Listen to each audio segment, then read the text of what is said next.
Hey there, YouTubers. It's me again.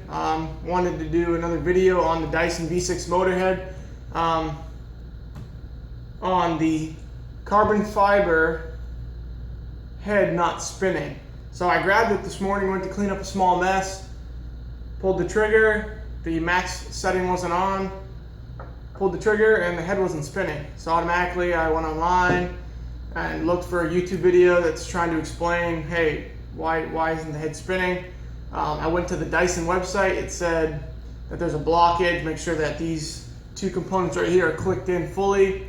I tried that. I took the carbon fiber head apart. Still wasn't spinning. Cleaned all the stuff out, which there wasn't really anything in there obstructing it, and it still wasn't spinning. So I just kind of did my own diagnosis. I went from bottom to top, looking at all the connections, making sure none of the pins were bent or broken. Which they shouldn't be. I've only owned the unit a couple of months, but if you can just see here, you have two small pins coming in on either side. This is the housing where they plug in from the carbon fiber head. Those are fine. They shouldn't be bent. They have guards around them. So it led me to the head unit. Now it had suction, but it wasn't supplying power to the carbon fiber head. That or the motor and the head was bad, which I couldn't imagine it would be bad already because I just bought it. So obviously when you go to empty out the unit, the power unit, you have to take off the canister, which I understand. So it led me to that. So what I did was I took this apart, took the canister off, and I'm trying not to make a mess because there's a little dust in there. And I looked at it and I said, well, there's no way that there's power coming from this plastic piece going to the unit into this wand here. So I'm like, where is the power coming from? It's coming from the unit. But if you look underneath where your red latch is to release the storage for the dirt, if you look up in there, there are two little silver prongs. That is what supplies power to this that carries the power to the wand and to the carbon fiber head. So there's two little prongs right here, and if you look on the inside, you can see the wiring going around and then into here. That's how the power gets to the head.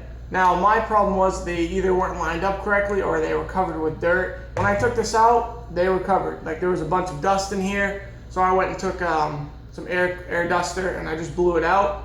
Plugged it back in, it worked fine. Now I tried to mimic the same situation. I could not get it to not work again, so I don't know how likely this is to happen or how often it is to happen, but it did happen to me and I just bought the unit a month or two ago.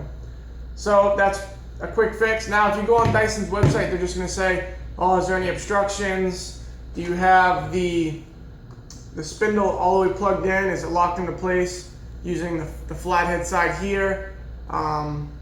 That's all they say on the website. And if you say that you've done all that and it still hasn't fixed your issue, it tells them, it says to call Dyson, which I tried calling Dyson today and it said that they are having an unexpected error and to call back or try back later.